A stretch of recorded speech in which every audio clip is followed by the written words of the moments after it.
Bienvenue amis téléspectateurs, très ravi de vous retrouver ce matin encore pour un autre numéro de e-matin. E-matin, c'est parti, nous sommes disposés, nous sommes déjà installés, prêts à vous servir. Vous êtes bien réveillés? Ah, nous sommes heureux. Vous êtes réveillés avec des stress, nous sommes disposés à vous aider à déstresser. Vous êtes réveillés avec des soucis, il n'y a pas de problème. E-matin disponible à vous accompagner avec des astuces, avec des rubriques, avec quelques capsules pour vous permettre d'oublier ce souci. Vous êtes réveillés en joie, alors allons ensemble, tenons-nous la main et puis courons dans la même direction. C'est aussi ça e-matin, c'est ça votre émission de matin, votre émission de réveil qui vous accompagne pendant toute la journée. Alors, vous qui êtes déjà au bureau, beaucoup de courage, serrez la ceinture. Vous qui êtes en route, roulez avec modération, filez avec beaucoup de sagesse parce que la route ne tue pas, mais c'est nous qui tuons. Alors, au volant, faisons attention car la vitesse ne fait pas gagner de temps, mais la vitesse te fera gagner une place au cimetière. E-matin de ce jour, mercredi, vous savez, nous avons deux rubriques, deux rubriques clés qui sont disponibles. Vérité de mère et la chronique du leadership. Voilà, ça c'est nos deux rubriques poignants et nos deux rubriques surtout de l'heure de mercredi. Et ne quittez pas parce que d'un moment à l'autre, les rubriques passeront. Mais ces rubriques seront intercalées par des choses. Et voilà, vous savez que quand on se réveille, chaque matin, on se réveille avec des informations, avec des défis, avec des challenges. Et pour cette journée, nous prions le bon Dieu de nous donner la force. Nous prions le bon Dieu de nous donner de l'endurance. Nous prions le bon Dieu de nous donner de la bonne santé d'avancer. Raison pour laquelle Omi va nous chanter Ondunoyam Kobe et Omi se dispose simplement pour nous chanter Nuba Ondunoyam. Retrouvons Omi dans Nuba.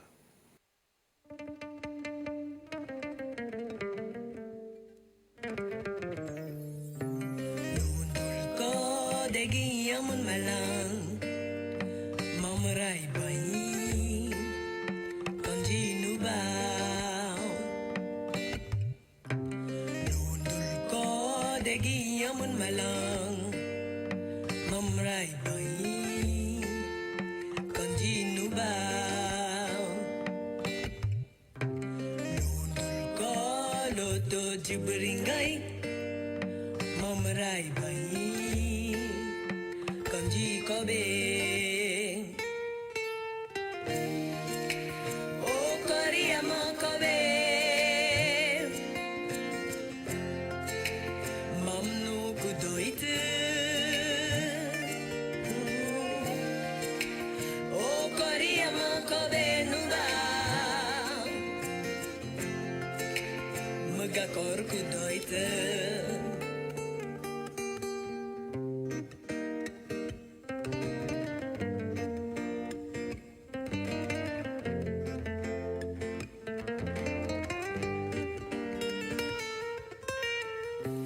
Dunia sunje no majale Dunia sunje Moi kutayagu toldegu kugirbe gumbit bit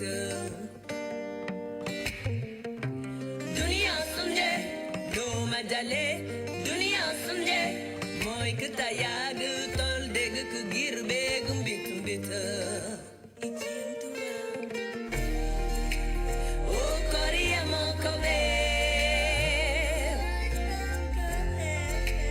muga kor ku doitu o korea mo kobe nuba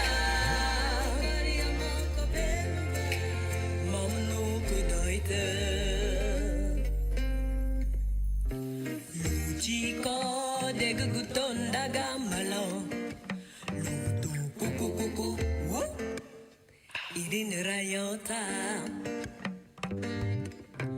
Luci ko aja mondo gu bisa luo Mokor kenjaluo Lutung ginding sui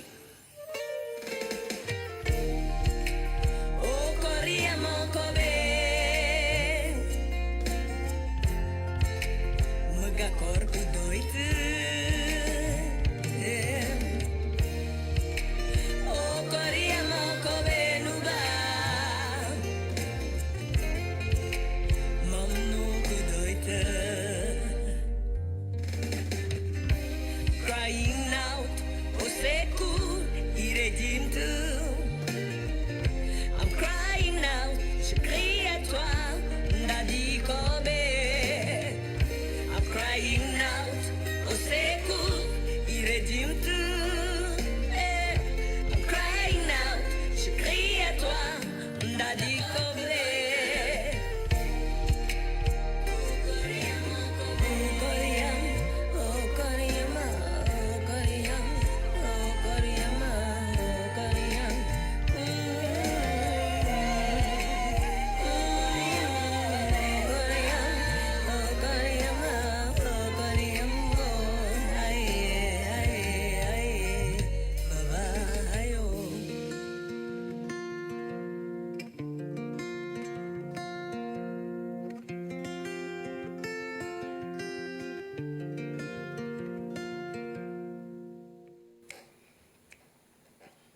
Ah, quelle belle sonorité avec des paroles vraiment bien profondes. Ondonon Yom Kobe, voilà, Donia Sandie Loma Dialé, voilà, voilà, merci à Omi qui nous a chanté.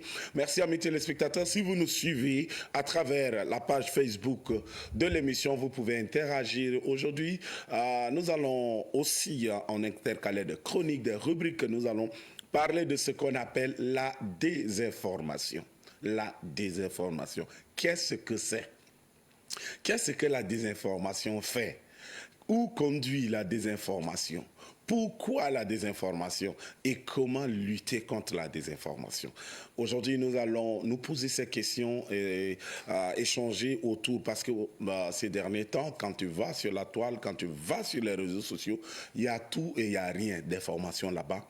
Et il est de notre devoir de vous éclairer sur ce que c'est que la désinformation, ses méfaits, où ça conduit, pourquoi, etc. Alors, si vous êtes prêts, vous pouvez aussi, ceux qui nous suivent en synchronisation avec la radio Electron FM, vous pouvez, si vous voulez participer, à ce numéro vous est ouvert, le 66 48 81 19. 66 48 81 19. Vous pouvez nous envoyer des messages, interagir sur les rubricards qui vont passer, mais aussi sur notre sujet du jour, la désinformation. Alors, vous qui êtes déjà sur la page Facebook, c'est facile, hein? Laissez votre commentaire, laissez ce que vous avez. Et puis voilà, le tour est joué. Cette fois-ci, nous allons nous arrêter et prendre le bien-être et découvrir une maladie, hein, la sinusite.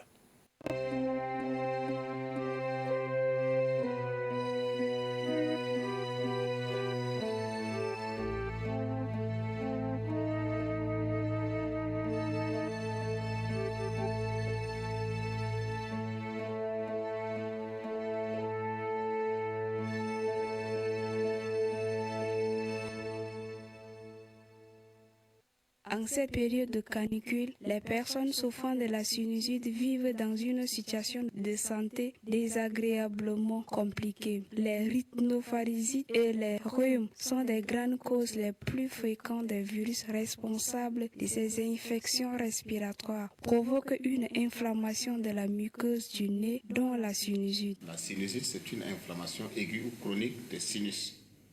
Et les sinus, maintenant, ce sont des os, c'est des cavités qui se situent tout autour au niveau des os du nez. Il y a 4 paires de sinus. En ce qui concerne les causes sont généralement des bactéries et des virus. C'est ce que nous devons d'abord retenir. Il y a les virus et les bactéries. Mais maintenant, pour que ces virus et bactéries puissent maintenant attaquer cette cavité, il y a des facteurs qui nous exposent. Et parmi ces facteurs-là, nous avons, premièrement d'abord, nous avons les saisons. Parce que les sinusites surviennent beaucoup plus en hiver et en printemps. Et en dehors de ça, il y a le tabac, il y a les pollutions, il y a les poils des animaux et des acariens, qui sont des facteurs qui exposent évidemment les personnes au risque de faire la sinusite. Après avoir illustré quelques causes de la sinusite, le médecin revient sur les conséquences de cette maladie qui bat son plein en cette période de chaleur. Les premières conséquences qu'on peut dire, c'est l'inconfort du patient. Le patient se retrouve dans un état d'inconfort parce que là, il a mal à la tête, il a des malaises et parfois, ces douleurs pério-orbitales peuvent même quelquefois entraîner le patient à voir comme si les yeux là, sont en train de sortir de l'orbite au fait. Et quand on perd l'odorat, quand même, c'est une conséquence terrible. On ne sent plus rien. Hein? Quand on traîne vraiment des odeurs nauséabondes, la prévention, comme nous avons l'habitude de le dire, coûte moins cher que le traitement. Donc, il va falloir vraiment beaucoup se protéger en portant des masques, c'est-à-dire les cache-nez, en buvant beaucoup d'eau et surtout pas de l'eau tellement fraîche quand on est déjà atteint de la sinusite. Comme conduit à tenir afin d'éviter ou de se protéger son entourage, le docteur conseille le port de masque, se laver régulièrement les mains et consommer beaucoup d'eau. Il faut aussi pratiquer une activité physique. En somme, la sinusite est une mauvaise maladie qui fait souffrir la plupart de la population, surtout en cette période de canicule. Que le ministère de la Santé ait un penchant sur la question.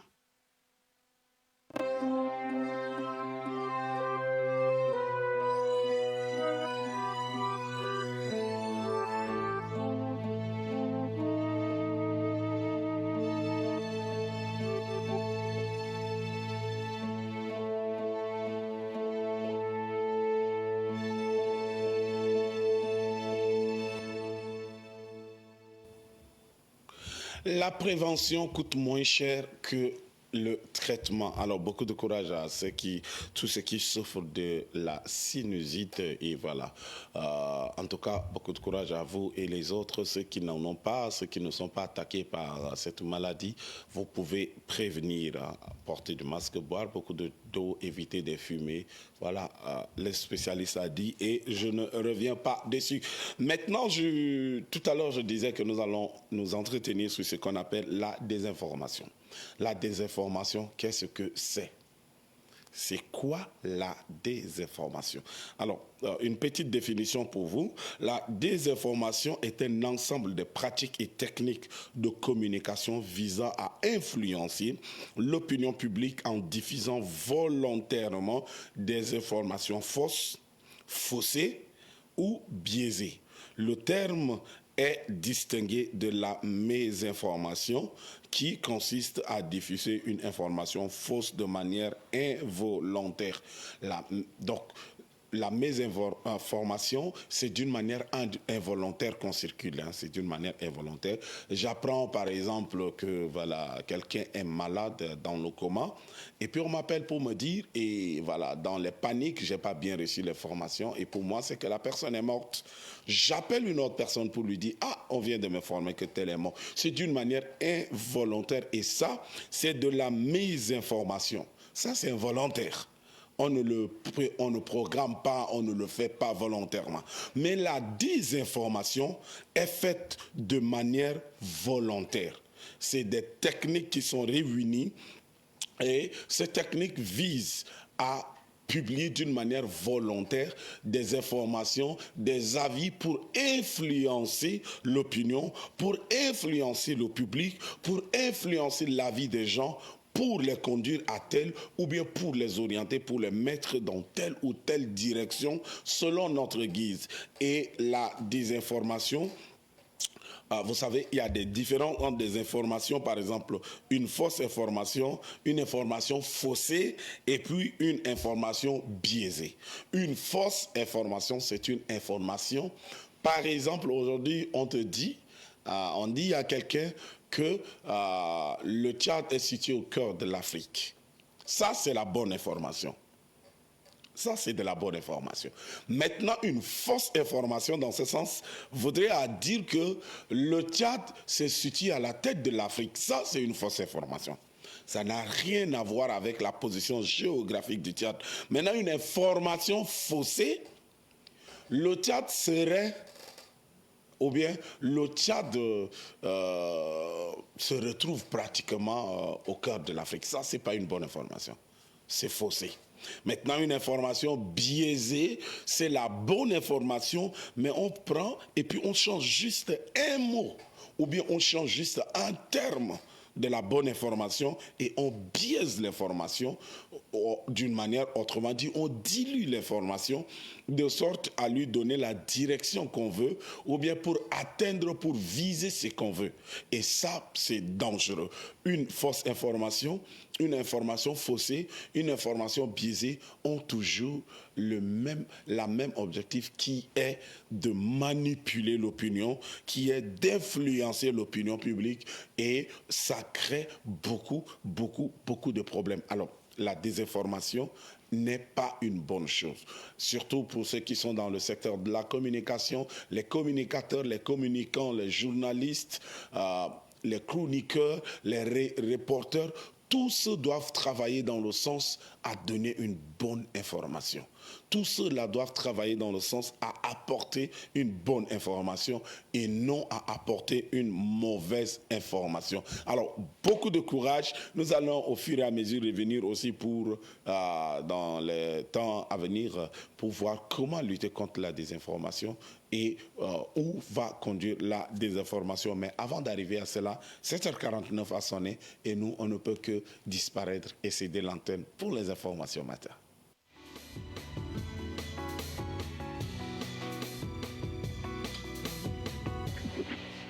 Les fériques et certains villages ne sont plus que des cendres.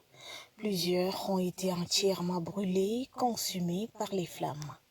D'un autre côté, des maisons incendiées, des murs noircis et la fumée s'échappant encore des décombres témoignent de la violence de l'assaut. Des sacs d'arachides déchirés, autrefois soigneusement rangés, sont aujourd'hui éparpillés dans la poussière, mélangés à des ustensiles calcinés, des objets de la vie quotidienne devenus méconnaissables. Les milles, sources de nourriture, ont été réduits en cendres, privant les survivants de leurs moyens de subsistance. La plupart des habitations sont désertes. Le silence règne là où résonnaient entre-temps les voix des villageois, les cris des enfants, les chants des femmes et les sabots des troupeaux. Il ne reste que des chèvres errantes, des moutons solitaires sur cette terre vidée de ses âmes. Les autochtones, ou du moins des hommes, craignant pour leur vie, se sont retranchés en brousse, abandonnant femmes, enfants qui ont trouvé refuge chez le chef du canton. Celui-ci tente de leur offrir un semblant de sécurité. Ils sont environ 500, entassés sans nourriture suffisante, dans des conditions précaires. L'inquiétude se lit dans leur regard. L'espoir, lui, semble complètement suspendu. Du côté des allogènes, la situation n'est guère meilleure. La majorité des femmes et enfants ont trouvé refuge dans un autre férique, pour l'heure loin des hostilités.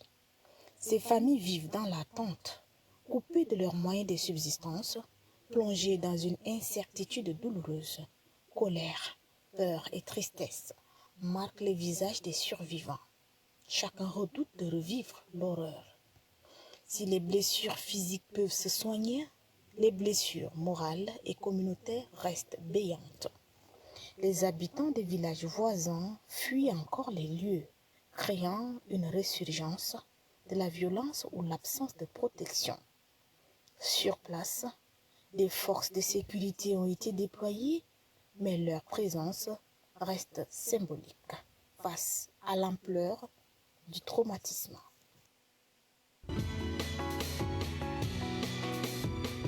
Selon le président national du parti Union des compatriotes pour la vision du socialisme et de la démocratie au Tchad, UCVSDT, ce geste vise à soutenir les victimes de cette tragédie constituée pour la plupart des enfants et des femmes dans ces moments difficiles et à contribuer à leur rétablissement. Le donateur a profité de l'occasion pour demander aux deux communautés de s'accepter et de vivre dans la paix. Je voudrais juste saisir l'occasion qui nous est donnée de présenter d'abord toutes nos condoléances à toutes les deux familles qui ont suivi vraiment ces atrocités.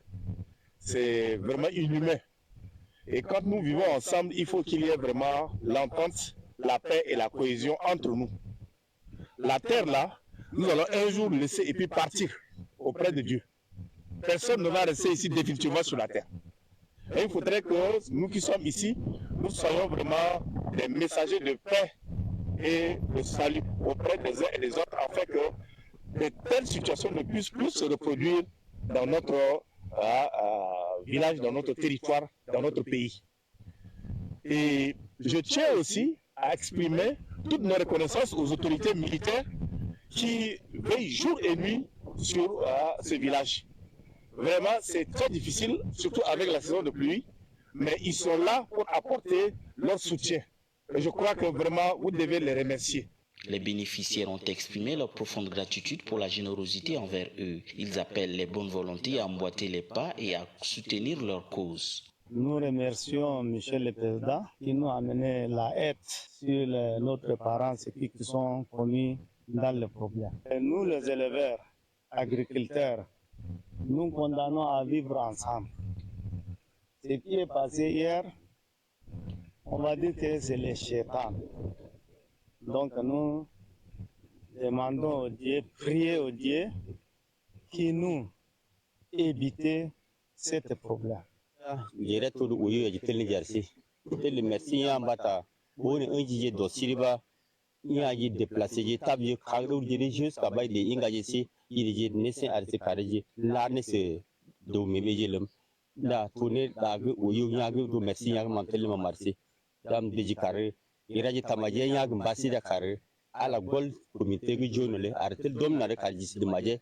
Malgré les appels au calme, les populations de la localité de Mandakao continuent de vivre dans la peur. Leur vie quotidienne est gravement perturbée et il est impératif que des mesures soient prises pour rétablir un climat de sécurité et de sérénité.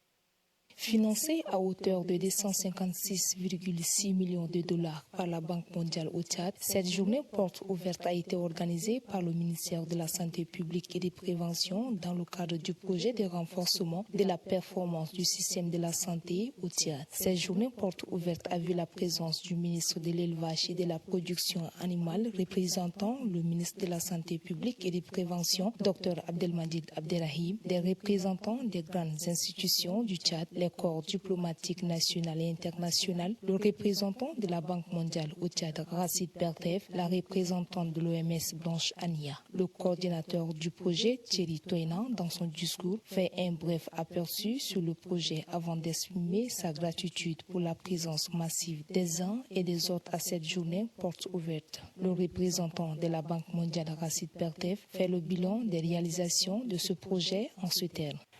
Dans le cadre de financement de la Banque mondiale, la zone de couverture de la stratégie s'étend sur 12 provinces sanitaires, soit un taux actuel de couverture de 52%, avec 109 districts sanitaires, 1446 formations sanitaires, dont 72 hôpitaux, et 1374 centres de santé.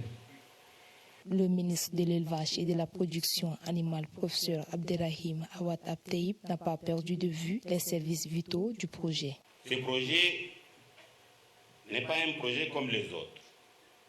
C'est un projet phare du gouvernement tchadien dont la mise en œuvre est rendue possible grâce à l'appui financier et technique substantiel de la Banque mondiale.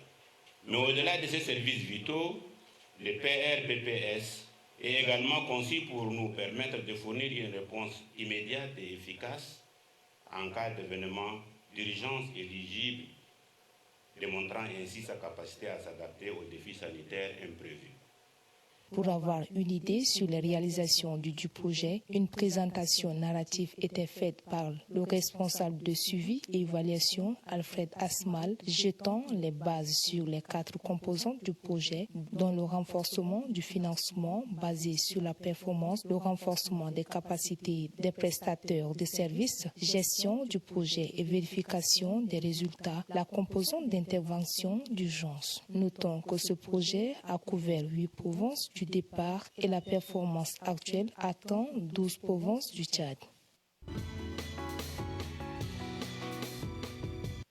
Cette décision historique prise par la 78e Assemblée mondiale de la santé est l'aboutissement de plus de 3 ans de négociations intensives lancées par les gouvernements en réponse aux effets dévastateurs de la pandémie de Covid-19 et motivée par l'objectif de rendre le monde plus sûr face aux futures pandémies et plus équitable dans la riposte à ces pandémies. De nombreux ministres se plaignaient des réductions soudaines et importantes de l'aide bilatérale provoquaient de graves perturbations dans leur pays et mettaient en péril la santé de millions de personnes. Les travailleurs dans le secteur de la santé ont perdu leur emploi et les gens doivent faire face à une augmentation de leurs dépenses de santé. Le directeur général de l'OMS a appelé les États membres à l'adoption de l'accord de l'OMS sur les pandémies. Entendu de longue date, négocié depuis 3 ans, cet accord constitue un cadre mondial contraignant pour mieux prévenir, anticiper et répondre aux futures pandémies. Lors de cette assemblée, les États membres examineront et, nous l'espérons, adopteront l'accord de l'OMS sur les pandémies. Il s'agit véritablement d'un moment historique. Même en pleine crise et face à une opposition importante, vous avez travaillé sans relâche. Vous n'avez jamais abandonné et vous avez atteint votre objectif, a déclaré le secrétaire général de l'OMS. Il faut rappeler que l'Assemblée mondiale de la santé doit se pencher sur le défi en personnel de santé, car le monde devrait faire face à une pénurie de 11 millions de professionnels de santé annoncée d'ici à 2030.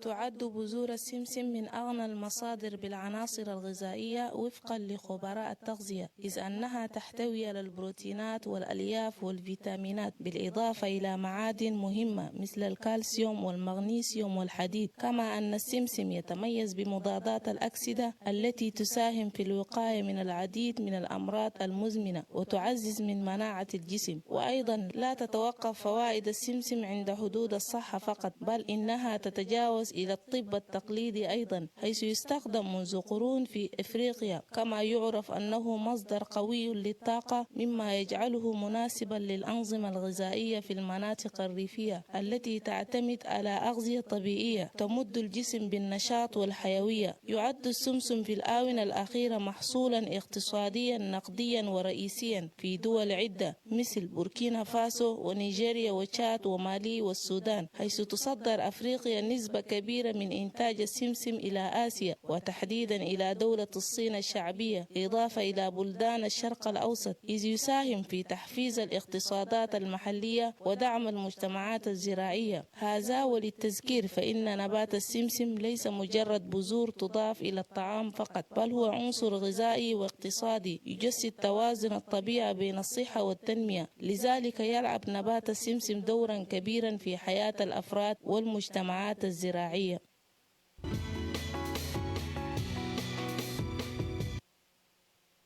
أوضح محامو سيكسي مسراه الليلة الماضية أنهم تم اصطحابهم من مدخل مكتب منسقية الشرطة القضائية، حيث كان المحققون يستجوبون موكلهم، وبحسب قولهم فإن أحد الضباط هددهم وأحانهم، ويقال أنه قال لهم أيها اللصوص تجروا على الدخول إذا كنتم رجالا. في هذه الأثناء يرفض رئيس حزب المحاولون الإجابة على أسئلة ضباط الشرطة القضائية في غياب محاميه. وأوضح ممثل سيكسي مسراه أنه تم تقديم شكوى بتهمة الإهانة والتحديد العلني، إلا أنهم أكدوا أن الوكيل تعرض للتأديب من قبل رؤسائه، ولكن في مواجهة ما وصفوه بالحادثة الكبرى طلب المحامون تأجيل الجلسة إلى الصباح. ومن المتوقع أن تبدأ الإجراءات القانونية يوم الثلاثاء المقبل، وسيتعين على رئيس حزب المحاولون تقديم دليل على تسجيل صوتي تم تسجيله في مايو لعام 2023 يدعو فيه إلى الدفاع عن النفس للسكان المسيحيين في جنوب تشاد، دعوة وصفتها السلطات بأنها تحريض على الكراهية وتحمله مسؤولية أعمال العنف الطائفية التي وقعت الأسبوع الماضي.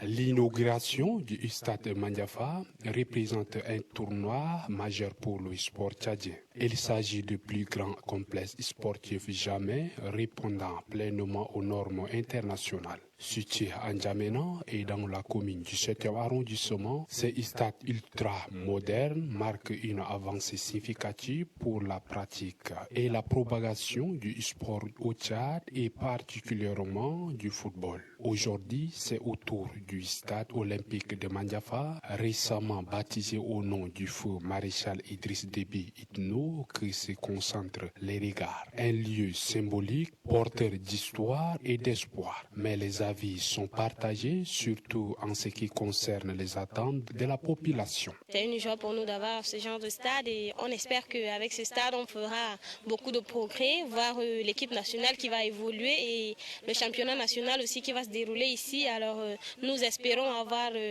beaucoup de surprises à voir. Pour l'inauguration de l'stade, moi je félicite d'abord le Tchad parce que c'est un plus pour le pays. Le sport tchadien doit se développer. Donc l'inauguration, bon, c'est un don et puis une bénédiction pour le sport du Tchad. L'inauguration de cet étage va beaucoup permettre aux jeunes de pouvoir avoir l'envie de se créer eux-mêmes leur football afin de mettre encore sur place aussi une école de foot pour pouvoir progresser dans le domaine du football. Mais face à cet événement d'envergure, quelle est la stratégie mise en place pour garantir la sécurité des personnes, des biens et la tranquillité de la localité de Mandiafa? Pour le président du comité, toutes les mesures sont prises pour rendre accessible et sécuriser cet événement. C'est pour la première fois, je pense, dans l'histoire du pays qu'on peut rassembler une masse de plus de 30 000 personnes dans une seule structure. Les responsables au plan national en charge de la sécurité ont mis en place un plan de sécurité très efficace. Il va y avoir plus de 3 ou 4 ceintures de sécurité en dehors de l'estade, dans les stades et à chaque niveau. Sur l'aspect sécuritaire, je peux dire que nous sommes à 100% de la maîtrise totale sur le plan sécuritaire. Cet événement historique est perçu comme un symbole fort de la volonté des autorités de promouvoir la jeunesse et le sport en dotant le pays d'infrastructures de haut niveau. À ce joyau architectural a une capacité d'accueil de 30 000 places. C'est une nouvelle infrastructure footballistique de taille, la plus grande implantée au pays.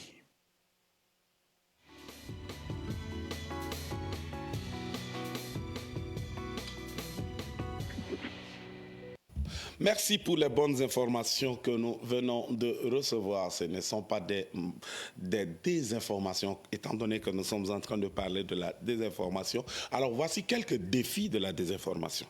La désinformation pose de nombreux défis, notamment l'érosion de la confiance dans les médias et les institutions, la polarisation de l'opinion publique, la diffusion de fausses informations qui peuvent avoir des conséquences graves, en particulier en matière de santé publique, sécurité, etc. Alors, dans l'érosion de la confiance, on peut parler simplement de la désinformation peut saper la confiance dans les médias et les institutions démocratiques, ce qui peut rendre plus difficile le débat public et le processus décisionnel. Du coup, tu vois, aujourd'hui, les gens refusent d'écouter ou de suivre certains médias simplement parce qu'ils se sont rendus compte que ces médias ne font que pondre que de la désinformation, et quand les gens se rendent compte, ça attaque leur confiance et ça fait qu'ils n'ont plus confiance en ces médias et ça pose problème. Vous savez que lorsque la confiance est brisée, lorsque la confiance est affectée, rien à faire. Ça devient très, très difficile. Les citoyens peuvent devenir plus sceptiques quant à la vérité ou du mal à distinguer les informations fiables des fausses informations. La désinformation, lorsque ça prend la place et que ça touche à la confiance, ça devient difficile pour l'opinion, que ce soit publique, que ce soit la population, que ce soit ceux qui suivent les médias, ceux qui suivent ces informations, de se faire une idée.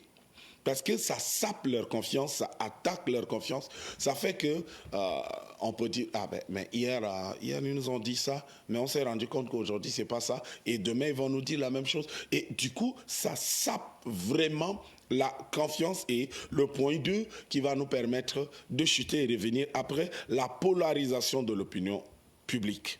La désinformation peut exaspérer les divisions politiques, sociales en diffusion des messages qui renforcent les croyances préexistantes et rendant plus difficile le consensus.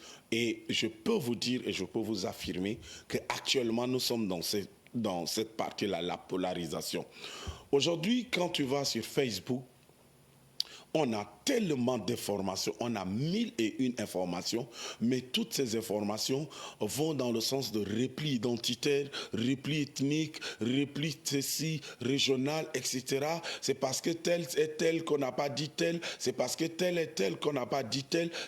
Nous avons assisté à des massacres au sud du pays et nous le déplorons et nous pleurons ces morts. Et c'est des Tchadiens qui sont morts. Mais aujourd'hui, les gens récupèrent cela et ils mettent en avant la désinformation. Et cette désinformation leur permet simplement de saper le moral, de saper la confiance des gens vis-à-vis du gouvernement, vis-à-vis des médias, vis-à-vis des décideurs. Et ça rend difficile la communication. Alors, voici quelques défis. Nous y reviendrons encore, si vous nous suivez, faites comme Ngakuta Adelph qui nous écrit sur notre page Facebook, Dina Love aussi qui nous fait un coucou sur notre page Facebook. Vous pouvez toujours faire comme eux, mais si vous voulez participer par SMS, écrivez-nous sur le 66 48 81 19. 66 48 81 19. Nous allons retrouver notre capsule Ça m'énerve avant de recevoir notre maire pour la vérité de maire.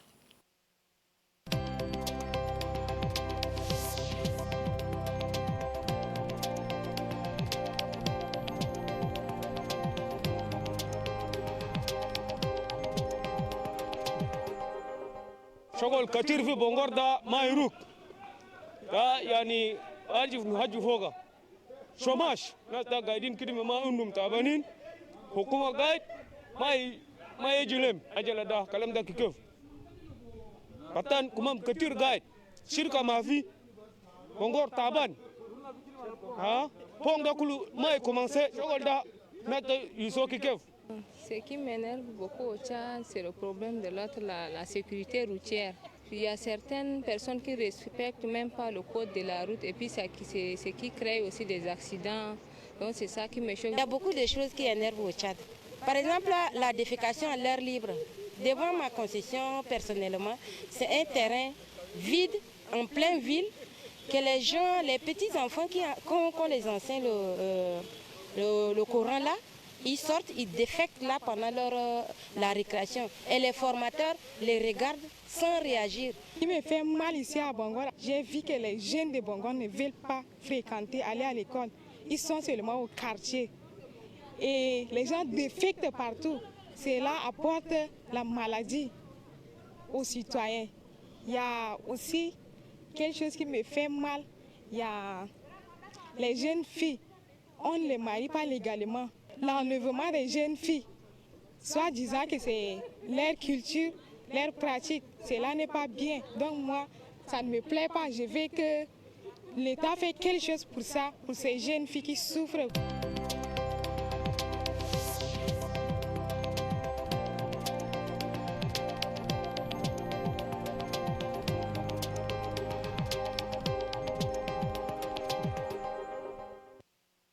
La ville de Sarre, nous sommes engagés pour nous concentrer sur notre ville, mais finalement, on s'est donné même aller jusqu'à l'école, étudier jusqu'à finir à l'université.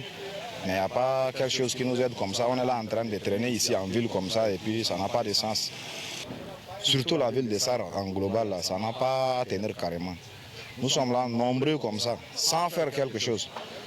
Et puis des trucs comme ça, certaines se jettent dans des trucs qui n'ont pas de sens. Ils sont là à boire de l'alcool, aller faire des bêtises, voler, des trucs comme ça. Et puis ce sont des gens qui peuvent aider l'autre, la ville de Sarre. Beaucoup plus, c'est d'abord être, si trop, tu vas t'embrasser seulement à faire du clando. Soit tu vas pousser seulement que les portes tout. Et beaucoup plus ceux qui sont maintenant au-dessus, c'est-à-dire à la CST et bien d'autres choses. Quand tu descends à la CST, certains gens ramassent même par affinité encore. C'est ce qui fait mal. Dans la ville de Sarre, on a un problème de travail. Parce que nous, les jeunes de Sarre, il n'y a pas des entreprises où on veut aller travailler. Il n'y a que ceux qui ont des licences, Ceux qui ont leur doctorat, même ils sont là seulement, il n'y a rien. Sauf pour Coton-Tchad et CSC. Mais CSC, là, les gens, ils recrutent par affinité. Donc, on n'a pas besoin. Quand tu n'as pas ton frère devant toi, là, tu ne vas pas trouver le travail, là.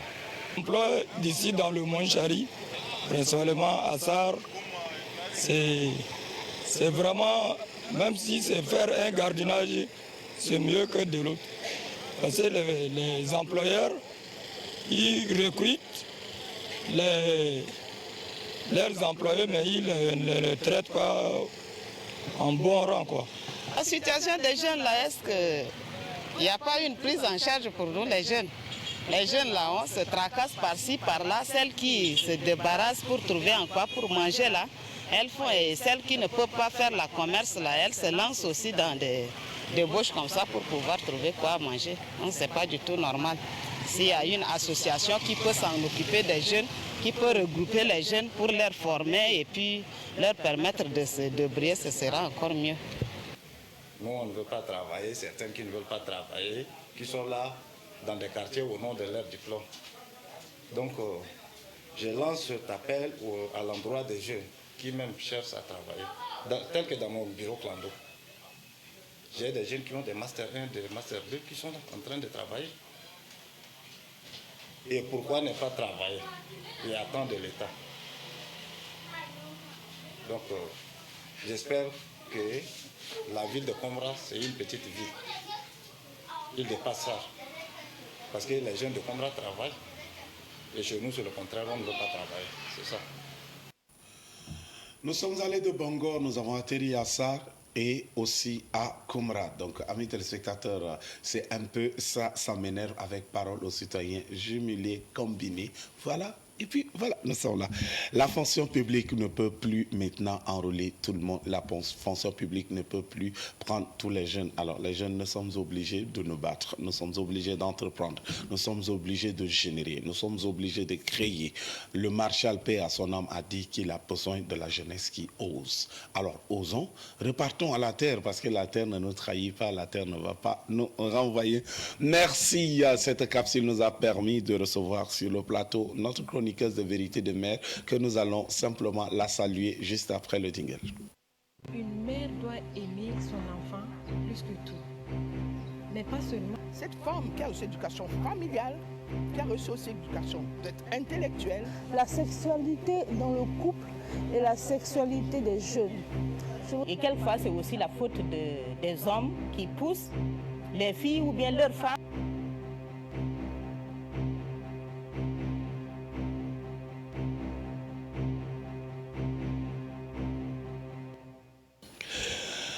Nous voici de retour. Après le jingle, Madame Mbaye Dene Mbaye Param Ruth. Bonjour. Bonjour, c'est bien moi. Bienvenue. Merci. Justement, c'est bien toi. Sinon, ça allait être Minga Nodil Dina Love. Mais ah non, je n'aurais pas répondu. Voilà, donc la précision est importante. Aujourd'hui, avec toi, nous allons poser la question, pourquoi se marier? Oui, pourquoi se marier? J'aime bien, j'attends les réponses. Et je vous pose la question. Non, moi, j'amplifie la voix et puis voilà, je prends les réponses. Pourquoi se marier? Déjà, pourquoi nous vous posons cette question ce matin? C'est parce que le mariage est devenu... comment le dire? Il y a tellement d'engouement, de précipitation, du bruit autour du mariage qu'on se demande, est-ce que les gens savent pourquoi ils se marient? Est-ce qu'il y a une motivation derrière le mariage? Est-ce qu'il y a une raison, une explication qui justifie les mariages? Maintenant, vous qui êtes à la maison, je vous pose la question. Pourquoi vous voulez vous marier? Pourquoi vous vous êtes marié? Parce que quand on ne connaît pas la vraie raison de se marier, on peut se marier et ne pas être heureux. On peut se marier et ne pas toujours comprendre pourquoi on s'est marié. Et du coup, il peut y avoir beaucoup d'interaction, je dis ça comme ça. Il peut y avoir beaucoup de bobos dans votre relation. Il peut y avoir beaucoup de feux rouges. Il peut y avoir beaucoup d'embouteillages et tout ce que vous voulez dans un mariage, car les raisons du mariage n'ont pas été élucidées avant l'acte de la dot, de la mairie et tout ce que vous pouvez faire pour justifier votre mariage. On dit devant Dieu, devant les hommes. Et devant les hommes, parfois, c'est plus long et plus compliqué que devant Dieu. En fait, Dieu bénit, c'est que les familles ont déjà conclu. Ouais. Pourquoi vous voulez vous marier? Je vais vous poser cette question plusieurs fois pour que ça résonne dans votre tête. Vous voulez vous marier parce que vous avez appris que Jeff est marié. Vous voulez vous marier parce que vous êtes l'aîné de la famille et que derrière vous, il y a des jeunes qui veulent se marier. Alors papa dit non, tant que l'aîné ne se marie pas, vous attendez. Ainsi, on précipite votre mariage. Vous prenez celle qui est la plus aimée parmi les filles, je dis bien parmi les filles qui traînent autour de vous. Est-ce que vous devez vous marier parce que vous avez un poste de responsabilité et on vous demande tout le temps, vous vous mariez quand? Ou bien vous visez un poste administratif qui nécessite un homme marié ou une femme mariée. Alors vous voulez vous marier pour briguer à ce poste. Vous voulez vous marier parce que la famille vous réclame le mariage. Maman réclame les petits-fils. Vous voulez vous marier parce que vous voulez aller à l'étranger et vous voulez, entre guillemets, attacher celle que vous aimez, comme ça, personne ne la prend en votre absence. Il y a plusieurs raisons qui sont autour du mariage dont on ne comprend toujours pas et on se dit « je me marie ». Je vous repose la question. Pourquoi voulez-vous vous marier? Est-ce que vous pouvez nous dire pourquoi vous voulez vous marier? Est-ce que vous connaissez le sens du mariage? Est-ce que vous connaissez l'objectif du mariage? Est-ce que vous connaissez l'importance du mariage, les conséquences du mariage, les bénéfices du mariage? Tout ça, ce sont des questions qu'il faut se poser avant de s'engager. Vous voulez vous marier, oui, mais avec qui?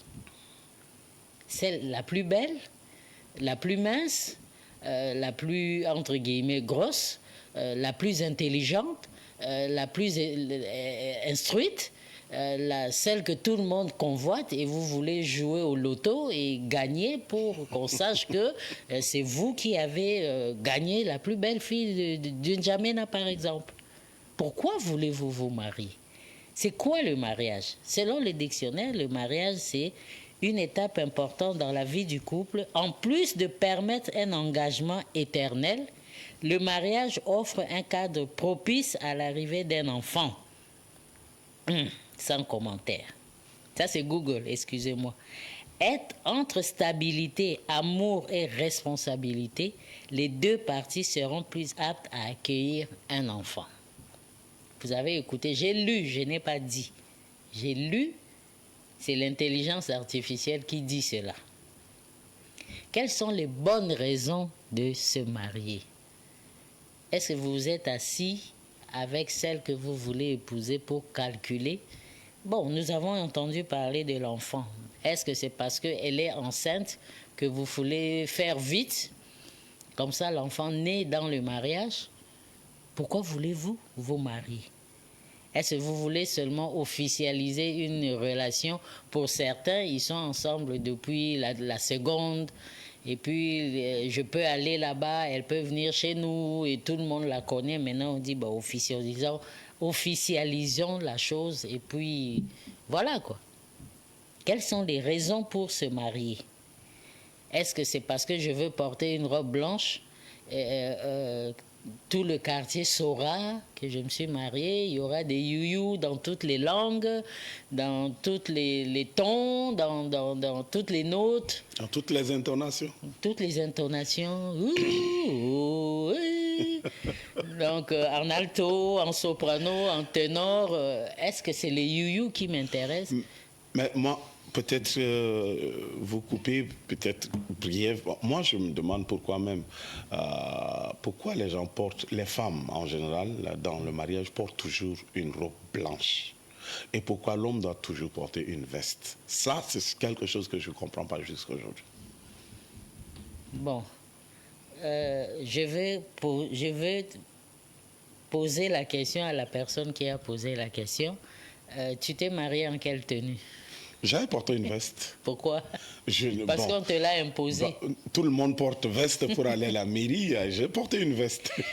En fait, ce qui m'amuse, c'est que ça me ramène dans le contexte de pourquoi vous voulez vous marier. Pourquoi vous portez la veste? C'est la même chose. Parce que tout le monde le fait. Ça a été institutionnalisé, ça a été officialisé qu'il faut porter une robe blanche qui signifie la pureté. Hein. Je vous montre que je suis pure, je vais me marier. Et puis la veste noire, c'est la couleur la plus solennelle. C'est ça et rien d'autre. Il n'y a rien d'autre autour. On peut porter une veste bleu marine qui tend vers bleu sombre, qui tend vers le noir. Mais si vous osez vous marier en veste rouge, tout le monde va en parler. On va oublier le mariage, si on parlera de votre vie. On pouvait remixer, j'allais relever ce défi-là de me marier en ensemble jaune, en veste jaune. Par exemple, voilà. La femme a le choix, une femme qui se remarie, une femme qui se marie en un âge avancé, elle ne porte pas nécessairement le blanc, elle peut porter le jaune banane ou le bleu ciel. C'est permis pour la femme. D'accord. Donc tout ça, ce sont des discussions qui se font en prélude du mariage. Pourquoi voulez-vous vous marier? Nous revenons à la question. Est-ce que c'est pour le plaisir de montrer je me suis mariée? Est-ce que c'est parce qu'on veut officialiser des relations sexuelles clandestines?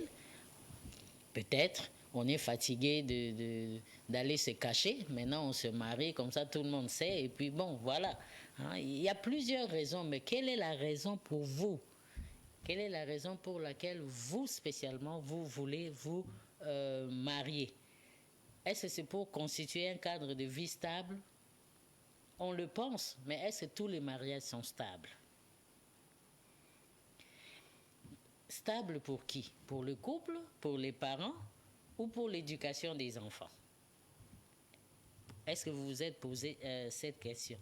En plus du cadre de stabilité, accueillir les enfants et tout, est-ce que vous-même vous êtes prêt à vous marier? C'est quoi être prêt à se marier? C'est se poser toutes ces questions-là. Nous allons nous marier, d'accord. Qui fait quoi? Quand nous serons dans le couple, qui va faire quoi? Qui va dire quoi?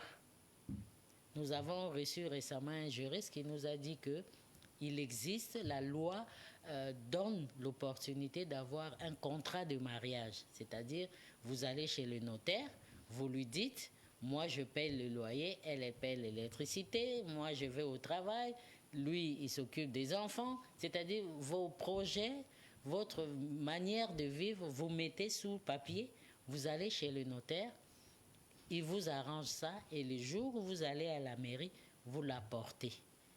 Et ça va rester comme votre sous-main. Quelque part, c'est bien, mais d'autre part, c'est, n'est-ce pas, que le papier dit. Et les femmes, nous sommes très fortes dans ça, surtout quand c'est à notre avantage. N'est-ce pas que le contrat dit ceci? C'est bien, il y a un contrat, mais il faut aussi connaître, il faut avoir les paramètres, parce que quand on fait le contrat, on n'est pas encore marié. Mais dès qu'on est dans le mariage, il y a des situations qui se présentent dont on n'avait pas idée, si je peux le couper court comme ça. On n'a jamais pensé qu'un bébé ne dormira pas la nuit et que je serais obligée de veiller. Mais qui va veiller sur le bébé, la maman ou le papa? On entend souvent « Oh, mais occupe-toi de ton enfant, là, moi je vais au travail demain matin. » Ok, moi aussi le matin, je vais me réveiller, je veux commencer ma journée d'activité. Non, qui va faire quoi? Donc ça, tant qu'on n'est pas marié, on ne sait pas ce que c'est qu'un bébé, comme on le dit dans le jargon familial, faire les nuits. Si vous avez un bébé qui ne fait pas ses nuits... Moi ma fille ne réveille jamais sa maman la nuit pour de l'eau. Elle peut boire de l'eau plus de 6 fois dans la soirée. Dans la nuit.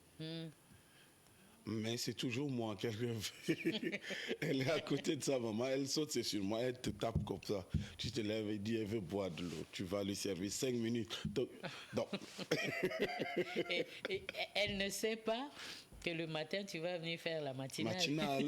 Et elle ne sait pas qu'il y a des fois, je rentre à 24 heures et que je dois récupérer. Mais ça, tant qu'on n'est pas marié, on ne peut pas comprendre. Oui. On ne peut pas comprendre. Et pourquoi l'enfant fait le choix de demander de l'eau à papa et non à maman? On ne sait pas. Elle a fait le choix, comme son père a fait le choix de prendre sa maman comme épouse. On ne demandera pas à un homme pourquoi vous avez choisi cette femme. Il serait incapable de vous dire pourquoi elle et pas une autre. C'est vrai, un homme peut donner des raisons, mais est-ce que c'est des raisons qui tiennent vraiment? Parfois, on dit qu'on ne sait pas expliquer l'amour. Et quelqu'un dit quand un homme est amoureux, il ne faut pas lui parler. Parce qu'il ne va pas comprendre. Il ne va pas comprendre ni écouter. Bon, il va entendre, mais il ne va pas écouter. Donc, pourquoi voulez-vous vous marier? Pourquoi voulez-vous vous marier? Vous qui êtes de l'autre côté de la caméra, pourquoi voulez-vous vous marier? Est-ce que c'est parce que maman, chaque fois que vous rendez visite à maman, maman, comment ça va? Ça va, mais moi là, est-ce que je veux vivre encore longtemps? Je n'ai même pas vu mes petits-fils. Je veux partir comme ça. Une pression inutile.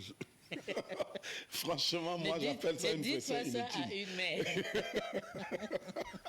Et chaque fois, le fils est obligé de prendre celle qui est autour pour le moment et lui dire, écoute, si on se mariait. Mais au fond de lui, il n'est pas prêt. Mais comme un bon fils, il veut faire plaisir à sa mère. Est-ce que ce sera un mariage comme il faut? Quel genre de mariage ça va être? C'est à vous de savoir pourquoi vous voulez vous marier. Merci maman. Des fois tu viens, tu nous donnes des belles choses, tu nous enseignes, tu nous orientes, mais aujourd'hui tu nous mets en classe et tu nous distribues des copies avec des questionnaires. Le devoir sera rendu le mercredi prochain. Le devoir sera rendu le mercredi, mais surtout pour les célibataires, hein, pour ceux qui veulent se marier. Ceux qui sont déjà dans le mariage savent pourquoi ils se sont mariés. Pas nécessairement. Bon, mais ceux qui sont dans le mariage et qui continuent à y demeurer savent pourquoi ils se sont mariés. Ceux qui sont allés faire un stage de 1 mois et après c'est la bagarre et puis voilà, chacun, la maison du mariage se retrouve seule, chacun loue une chambre à côté. Ben, ça, c'est pas ça. Merci beaucoup à Maman Ruth d'être passée ce matin. C'est toujours un plaisir. Nous allons accompagner notre mère avec notre rubrique Dari.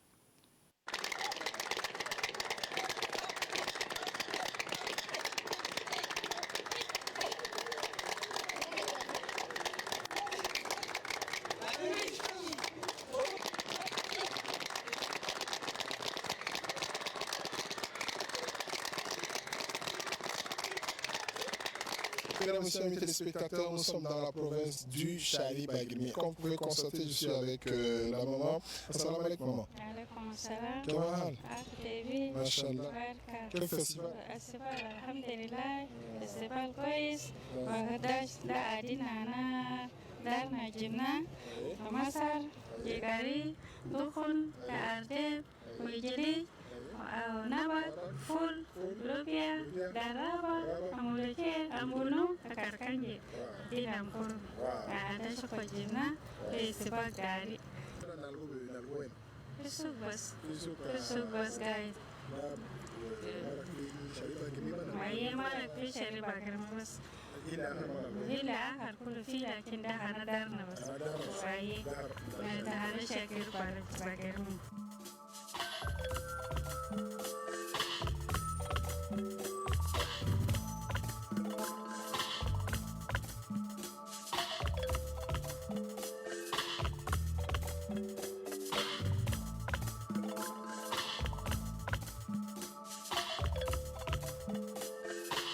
Téléspectateurs, comme vous pouvez constater au Festival d'Ali, vous pouvez voir ces différents produits. Ici, c'est pour faire comprendre aux jeunes, surtout les plus jeunes, que c'est les produits qui sortent du Shari Bagirmi. Maman, on dit que nous sommes à l'Andar, partant Shari Bagirmi, nous sommes à l'Andar, il y a la chouga, il y a la choufanassa, il y a ce moment-là chez nous. wasbunda asa kuma mana zaman sarir dol ta sata zaman da kullum ma ya arfuda kullu gai da kan da kullu kan da kullu da gane wasu da adada na zaman da shakwa na kaka dol zaman da shuku adil.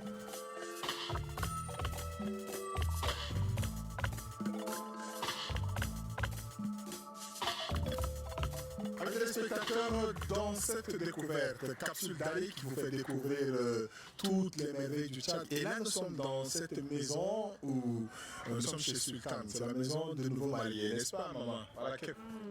Arus da dan beta na arus ana mana sultan jugu eji adullo beta dan beta na mana sultan ga arus ba arus da ke ba so la bet kula ke ba beta na arus ba be anda solo prop mishilda beta sadol be seridol dol be busadol kullu solo parsholo da na mana sultan ana miskin kullu shik ana miskin kullu shik da kullu shik ana sultan kullu shik wasa kira nasa so batan wala khallu خلاص هسه ده ولا جايسو هم هسه ده ما جايسو بنا الناس كلهم ما يدورنا فردا علىكم طبعا ده بس سمسي N'est-ce pas? Alors vous pouvez constater, la maman dit qu'aujourd'hui les jeunes ne veulent plus faire comme ça. Alors on nous montre que ça c'est la noblesse, c'est chez le roi.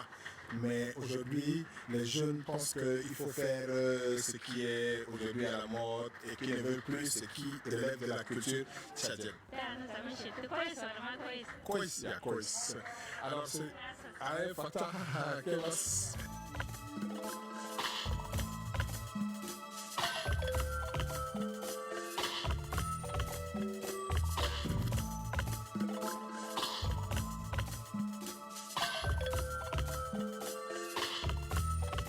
asa jina fi jamana hadu sari bagir mjina asa jina fi luban jamana fi taputal bulaku asa alhamdulillah gadin hina gadin kullina charian alhamdulillah hina da wasa kiya so tak tak tak anna sagan nala bu pas dari na falata adia dari bana falata ni bana falata ma ana arab ma ana zagawi ma ana quran ana falata ni sari bagir mi Aye? Ok. Da talabo naskam ani dina da na yarabu da nisi ashara hamsanas kadina yarabu. Donc vous voyez, c'est la danse de Falata et ça se trouve dans la province du Shari Bagirmi et vous allez découvrir cette danse où nous mettons les deux mains ensemble avec les pieds et nous donnons le pas, la danse et c'est vraiment harmonieux. Je voudrais que vous puissiez découvrir cette danse encore une fois de plus.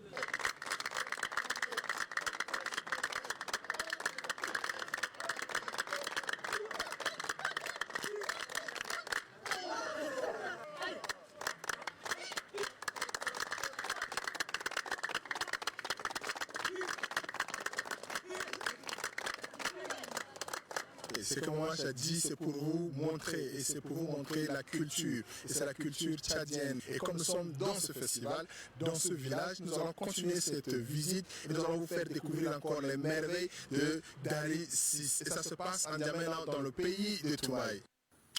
Merci Mardoché pour cette visite patrimoniale, si on peut dire comme ça. Merci de permettre que nous découvrions cette danse Falata dans le Shari Bagirmi. Cette danse nous a permis de recevoir sur le plateau notre 10 paysans. Bienvenue. Merci, bonjour M. Aladjef, bonjour aux téléspectateurs. J'espère que vous allez bien, vous êtes bien réveillés et que voilà... Bon, ça va, ça va. D'accord. Après la phase 1, après la phase 2, aujourd'hui, nous parlons de la phase 3 de l'insécurité alimentaire. Oui, c'est la phase 3 de l'insécurité alimentaire. Ouais. Comme nous avons étalé sur 5 phases. Ouais. En fait, nous avons rappelé que c'est consensuellement de manière internationale, c'est conclu sur 5 phases.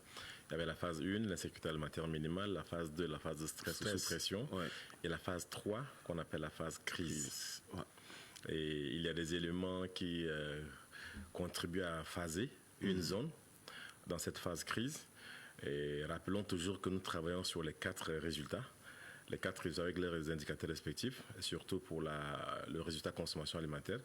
Les 5 indicateurs qu'on a comme le score de consommation alimentaire, l'échelle de la faim, le score de diversité alimentaire et la question de RCSI, c'est-à-dire que l'indice réduit des stratégies d'adaptation, et l'indicateur HEA, l'analyse de l'économie des ménages. Donc, il y a un CIH. Prenons par exemple pour l'indice réduit des stratégies d'adaptation, ça va atteindre la valeur 19. Okay. Cette valeur 19.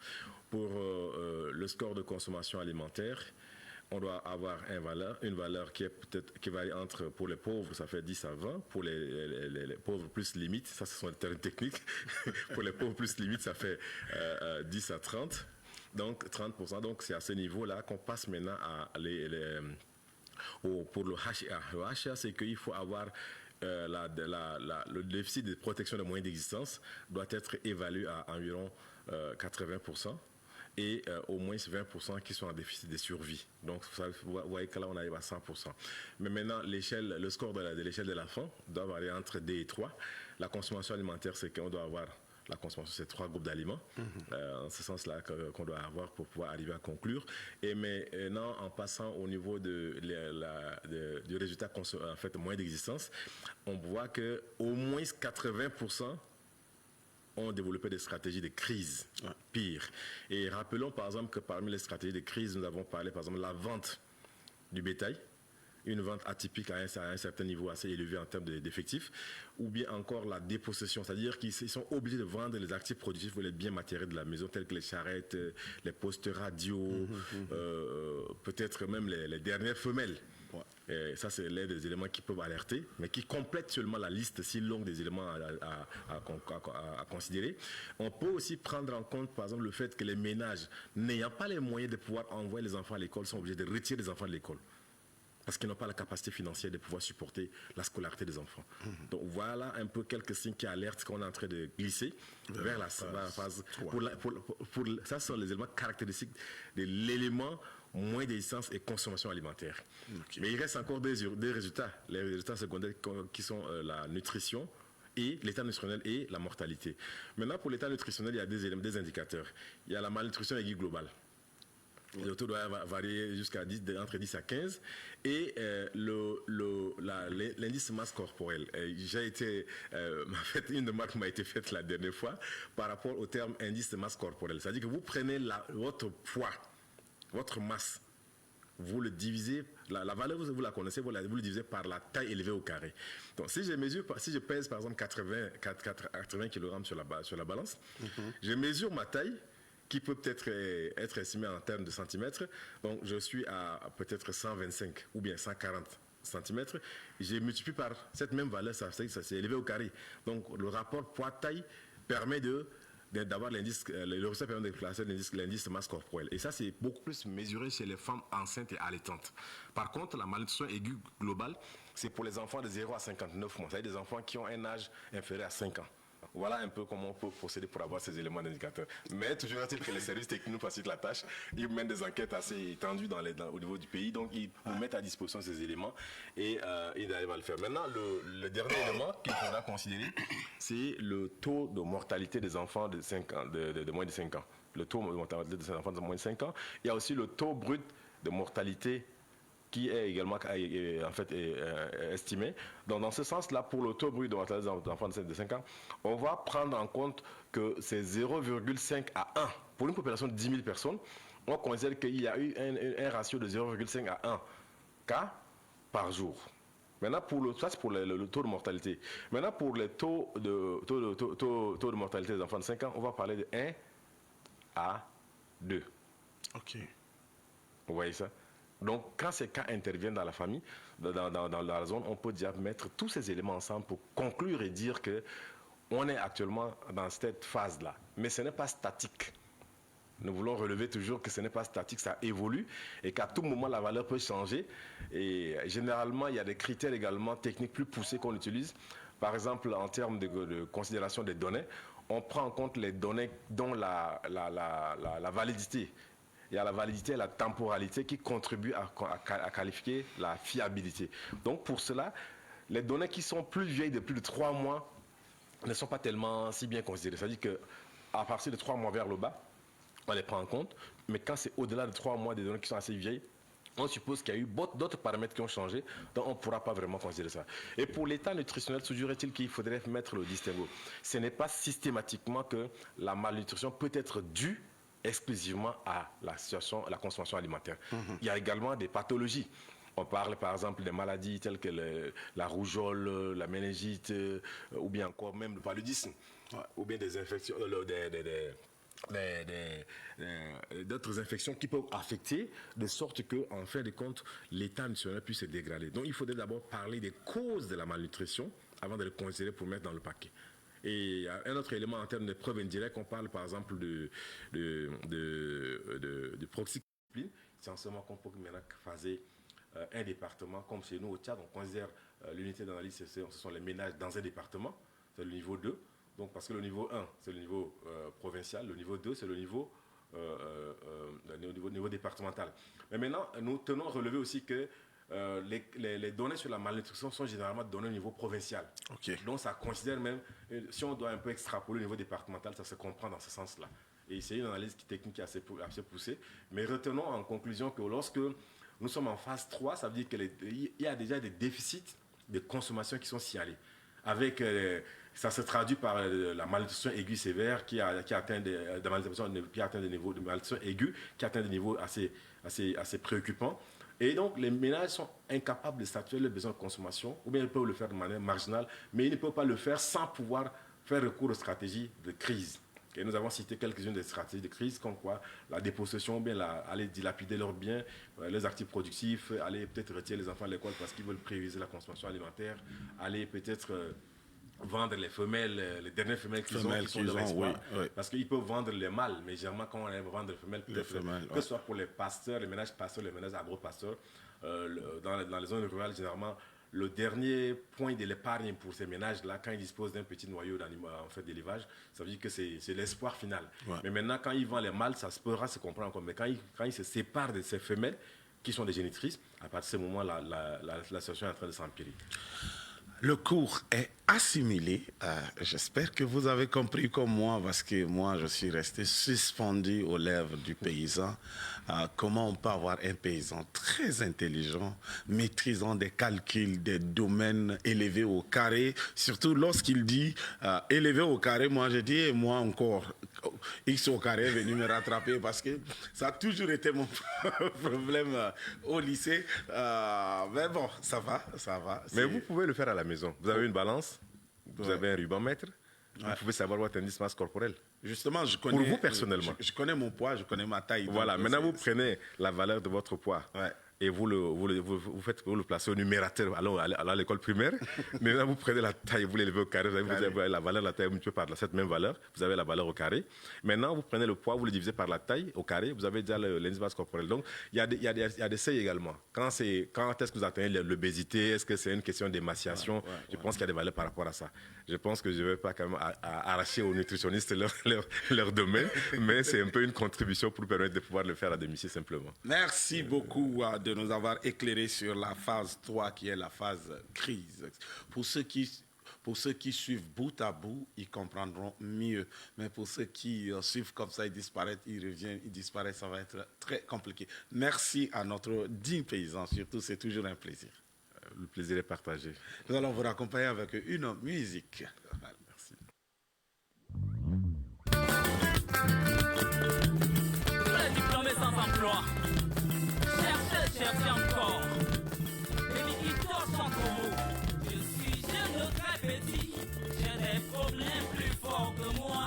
Les parents, les études, la vie chère. C'est tout ça qui me pose problème. J'ai perdu fréquenter, à étudier. Mais aujourd'hui, avec mon diplôme, il n'y a pas de travail pour moi. Devenu une charge pour mes parents et mes amis, c'est moquent de moi. On m'a dit, dans la vie, chacun de nous a son étoile. J'ai crié, j'ai prié, mais le ciel ne m'entend pas. Ah mon Dieu, quel malheur, quel calvaire. Ah la vie, qu'ai-je fait contre toi? Ah mon Dieu, quel malheur, quel calvaire. Ah la vie, qu'ai-je fait contre toi? Ah mon Dieu, quel malheur, quel calvaire. Ah la vie, qu'ai-je fait contre toi? Maître Patrick Bessemer, le plus jeune huissier du pays. Bon, c'est dur et ça continue. Mes parents n'ont pas resté pour moi. Les petits et les plus petits, eux-mêmes, ils n'ont pas d'espoir sur moi. J'ai quitté la maison familiale en espérant doubler mes efforts. Les locataires ont des problèmes. Je suis à on m'a renvoyé. Les bailleurs m'ont insulté. Les voisins m'ont calomnié. J'ai décidé d'aller au front pour traverser l'océan. Mais les gens m'ont ramené et m'ont traité de sans-papier. Ils m'ont traité de clandestin. Ils m'ont traité de moins que rien. Ah mon Dieu, quel malheur, quel calvaire. Ah la vie, qu'ai-je fait contre toi? Ah mon Dieu, quel malheur, quel calvaire. Ah la vie, qu'ai-je fait contre toi? Ah mon Dieu, quel malheur, quel calvaire. Ah la vie, qu'ai-je fait contre toi? Dunia tahu seida, dunia halu halu. Kan arahon tatakul amin, kam nasi dunia maligyo. Atal sawam uju sawam, ula shei maligyo. Magdanin kul gaidin, tabanin kul gaidin. Onas manda kul gaidin, nandudo sakan pusua. Ah mon Dieu, quel malheur, quel calvaire. Ah la vie, qu'ai-je fait contre toi? Ah mon Dieu, quel malheur. Je dis que je n'ai pas de position. Ah la vie, qu'ai-je fait contre toi? Madjatou et Caleb, un exemple à suivre.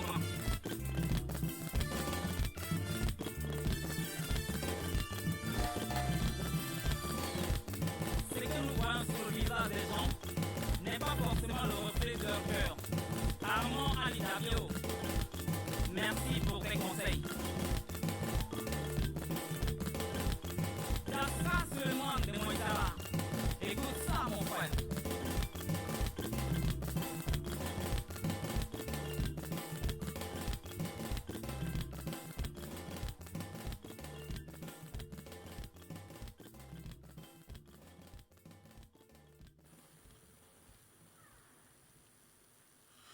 Baby Kitos, dans la vie, nous devrons travailler pour que la vie n'ait pas à se moquer de nous. Merci pour cette belle sonorité qui nous a permis de raccompagner notre dit paysan. Alors, rapidement, en quelques minutes, nous étions en train de dire que la désinformation peut polariser l'opinion publique. Alors, nous avons parlé du point 1, le point 2. Les réseaux sociaux en particulier peuvent créer des bulles de filtre où les gens sont exposés uniquement à des informations qui confirment leur opinion, ce qui peut conduire à une polarisation accrue. Aujourd'hui, quelqu'un réfléchit, il dit, si tel s'est passé, c'est parce que tel. Il se fait une opinion et puis il va sur les réseaux sociaux et il tombe sur une désinformation qui approuve ce qui s'est fait comme une pensée. À vrai dire, et lui et l'information qu'il a reçue, les deux sont sur une mauvaise phase. Mais comme ça vient confirmer ce qu'il a dit, ça crée carrément une polarisation, mais une polarisation accrue, mais très, très profonde. Donc, nous devons travailler vraiment à comprendre que la désinformation tue. La désinformation conduit à des catastrophes. La désinformation conduit à des guerres. La désinformation conduit à des guerres civiles. La désinformation fait toutes ces choses-là. Alors, vous devrez travailler de sorte à ce que vous soyez capable de faire la différence entre une bonne information et la désinformation. Surtout, nous devons travailler dans ce sens parce que la désinformation, je vous assure que la désinformation est une bombe. La désinformation est un poison. Si nous ne faisons pas attention, tout va s'effondrer sur la base des superflus. Et après, on se serait dit, mais je ne savais pas que c'était une mauvaise information. Mais je n'ai pas vérifié. Raison pour laquelle vous devrez toujours vérifier la source. Vous devrez toujours aller à la source. Vous devez toujours évaluer. Vous devrez toujours avoir une caution morale. Parce que avant de donner une information, ou bien avant de se positionner sur quelque chose, il faut toujours se donner ce qu'on appelle la caution morale pour que demain, tu ne sois pas dans le regret, mais que ce soit déjà trop tard. Je vous invite à suivre cette petite vidéo touristique et nous reviendrons conclure.